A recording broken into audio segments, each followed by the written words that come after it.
Bako, do you believe that by letting the president speak, he revealed more?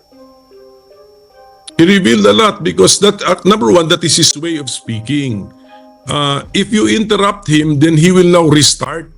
He will start again from the original thought, and we just keep on repeating what has been stated before you interrupted him. So you let him speak, you get more information, you get more details, you get more kwento. Oh, so I'm using words lang, Karen, objectively, because I will, as the subcommittee chairman, I believe it is my responsibility to come up with the first draft of the subcommittee report.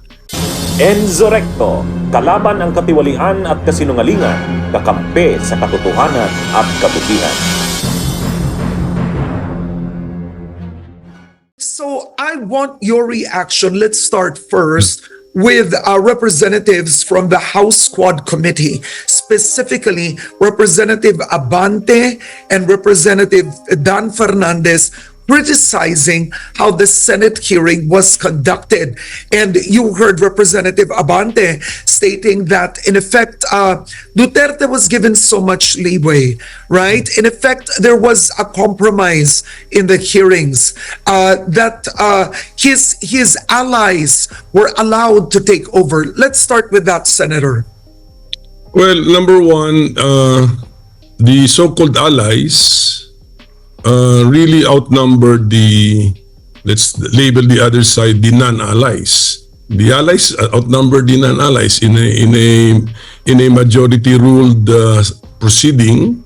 Then the majority has the advantage. So yun. And then pagdating siguro sa given too much leeway, because former President Duterte became the star personality there, because we were also supposed to share the time, the limelight, with Garma, Leonardo, and the victim families, and even Kerwin Espinosa. Ganun sana yun eh. Parang in my mind, there were really five compartments or five segments. So President Duterte, Garma, Leonardo, victim families, and Espinosa. So what happened? Wala yung tatlo. So the time allotted, supposed to have been given to the three who were absent, I just decided to let the former president just get this time, because yung iba kasi like yung sila Senator Laila de Lima, nag-commit naman sila that they can attend the subsequent hearings. Attorney Shell Jokno, Attorney Father Flavi, and the victims, they can attend in the next hearings. So I just took advantage. Naging practical lang po ako na andyan sa harap namin yung isang former president na actually sabi nila first time daw nag-appear isang former president sa Senate hearing. So it must be a rare occasion and very difficult to invite a former president to keep on coming back. So ganun po nangyari yun. So we just took advantage, so gave him time. Pero may time limit pa rin, because we all had our prior commitments that day. So we also had to stop the hearing at a certain time. Okay, I think let's get specific here. Would you have done anything differently?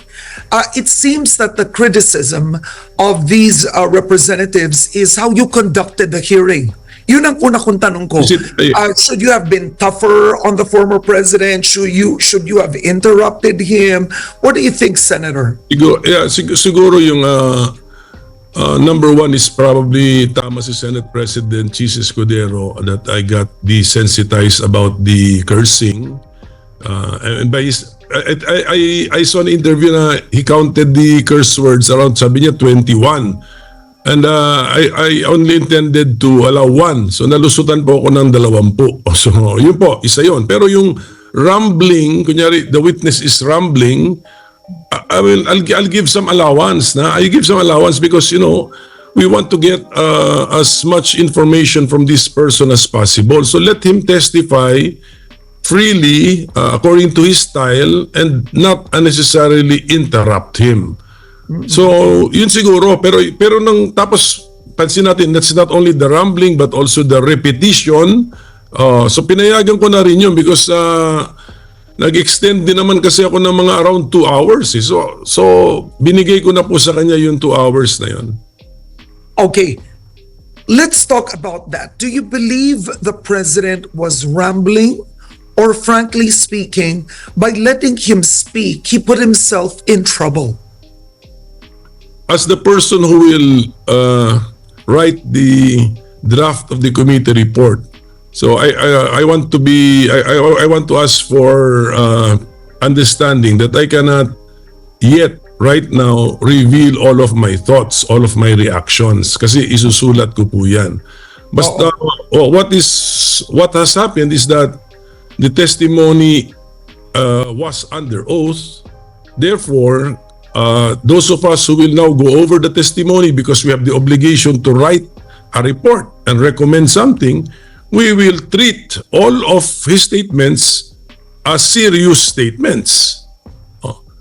Unless he qualified the sentence as, the following sentence is a joke, then we will really treat it like a joke. But if it's not qualified as a joke, that is an under oath statement. So dadaanan po namin yun. And even if let us say the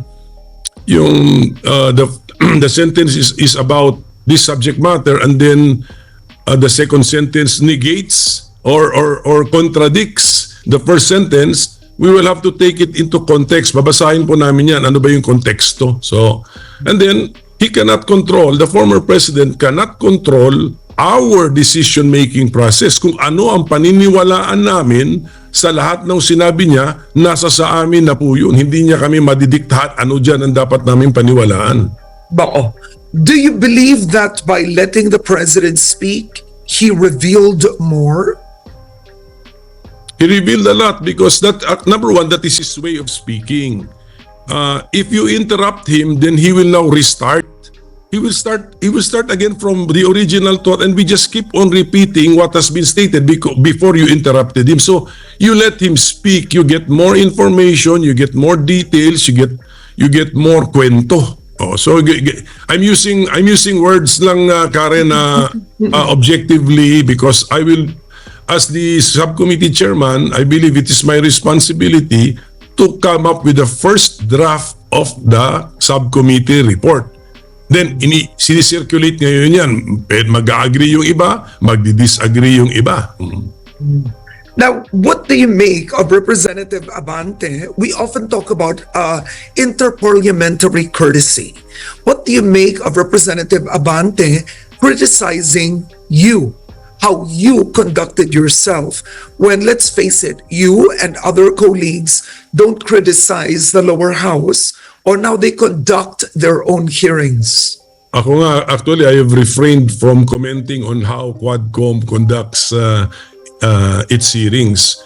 Pero siguro, I will just allow that as a constituent Abante. Siguro, ganun na lang. I will just accept his criticism because he is also my constituent. Diba, national yung constituency namin. So, he is my constituent, our constituent. So, he has the right to criticize us. Pero ganito na lang kasi, yung Quadcom na yan, why don't they just subpoena the former president and require his appearance before them? Ang dami rin nila kasing cheche boreche na invite, not invite, not invite. Subpoena nyo na lang. And then, pag nandiyan na sa harap ninyo, then get the information that you want to get. And I hope that your proceedings will be more perfect than ours. Okay, so I want to ask you this. You have Representative Robert Ace Barbers now saying that Duterte didn't look like he was of frail health when he attended the Senate probe.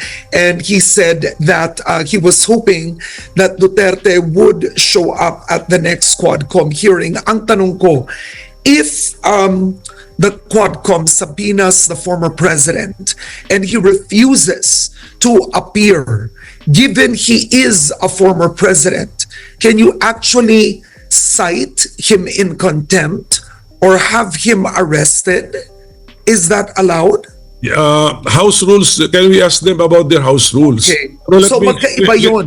Let me explain the subcommittee's rule kasi I am not an ordinary committee, I'm just a subcommittee. Actually, the subcommittee has been deprived of the power to cite in contempt. Because that's the section 20 of our rule. So siguro yun, dun lang yung mga tao na nakita nila na Naguguluhan. committee hearing ito sa Quadcom, ang bilis ng trigger happy sila ron sa pagdating sa contempt eh. Puno na yata ngayon detention center nila. Puno na. May overflow na sa Women's Correctional, sa Bilibid ba, or what, sa Quezon City Jail. Oh. So meron silang power to cite in contempt and they've been freely been citing, generously been citing people in contempt. The regular committees ng Senate meron din power to cite in contempt but a subcommittee wala. Okay. So do you think this is one of the reasons why you have critics saying Duterte called the shots? He took control of the Senate subcommittee. Do you think that was true? And do you think it's because it was a subcommittee?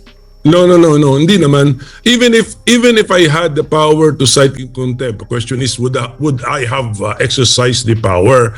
I don't think that we have crossed any line to have cited the former president in contempt, di ba? I mean, tsaka you do not do that unnecessarily kasi that's why it's a hearing before a legislative body. You know that there is some politics involved eh.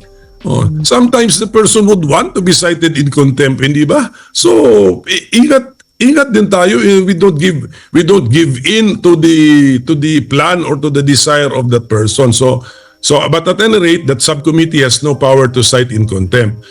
The point is, okay, the plan was to end at 4 o'clock. We ended at around 7 o'clock. So we had three extra hours. Garma was not there. Leonardo was not there. Espinosa was not there.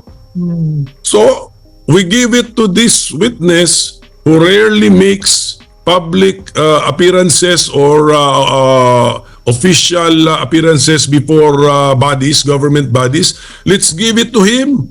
Okay, salita. Okay, pero ang ano doon is, ang iba kasi na paulit-ulit, siguro mga 3 to 4 times na sabi. Pero okay, let us, because that is also valuable for us investigators to see kung consistent ba yung, even if you repeat something, are you consistently repeating something? So, we will now be convinced that, okay, this is really his stand on this particular issue because he stated it 3 times and the statement is really perfectly the same. So that may value din po lahat yun. But we could have ended it actually 2 hours earlier. Pero since my next commitment got also moved, so that means I had time. So I allowed it. Nandun na siya, sayang. But did you feel any pressure? Because at one point in time, you were actually a supporter of former President Duterte. You were a believer. Before the whole PDP Laban issue, you were one of those who supported Duterte early, right? Yes. Did you feel that kind of a pressure? Well, I'm no longer his supporter now. We have a pending case before the Supreme Court. So we have our political differences. We do not communicate. So parang may ano ba yung kasabi, hindi na kami close. Karen. So he has absolutely zero influence over me, especially on the way I think. So when I write the committee report, our past relationship, our past friendship, our past dealings will have zero influence over me. And but also, ito lang dadagdag ko, even our present disputes will also not affect my way of thinking. I will just look at the evidence. I will follow the evidence. Hindi ko sasabihin na guilty itong taong ito dahil nag-away kami sa control of a political party. Ang layo na nun eh. And I'm not that kind of a person. I want to be fair. But what is there? I need to look at what is there. What is the evidence? Mga kabunyog, mga kababayan, Mula pa man po ng grabing pananalanta ng Bagyong Christine, sa inyo pong mga financial donations at donations in kind, ay kaagad pong nakatulong ang Attorney Enzo Recto at ang Bunyog sa ating pong mga kababayan dito sa Naga City, Camarines Sur at Bicol, na mahagi po tayo ng mga hot meal sa mga sinalanta. At kahit po baha pa, sinuong po natin ito upang maipahatid sa bahay-bahay ang inyo pong mga pinadalang tulong. Nang humupa na po ang baha, lalapwa nating pinalawak ang pamimigay ng mga relief pack sa mga nangangailangan. Maraming salamat po sa inyo. Ngayon ay nasa rehabilitation stage na po ang ating mga kababayan. Patuloy pa rin po ang pagpapaabot sa akin ng mga request ng kanilang mga pangangailangan. Kung gusto po ninyong patuloy pang makatulong, bukas pa po tayong tumanggap ng mga financial donations at kahit po mga donations in kind. Ang sabi ko po, hanggat may natatanggap pa rin po akong tulong mula po sa inyo, patuloy pa rin po itong ating proyekto. Napakaraming salamat po muli sa inyo. May kulanong salita na ang ibig sabihin dito ay ang pagkakaisa. Bunyog Party List. Halika na, Bunyog Party List ka na. Halika na, Bunyog Party List ka na. Sa susunod, ang atinang suportahan, Bunyog Party List, nagtataguyod ng katotohanan, lumalaban para sa bayan.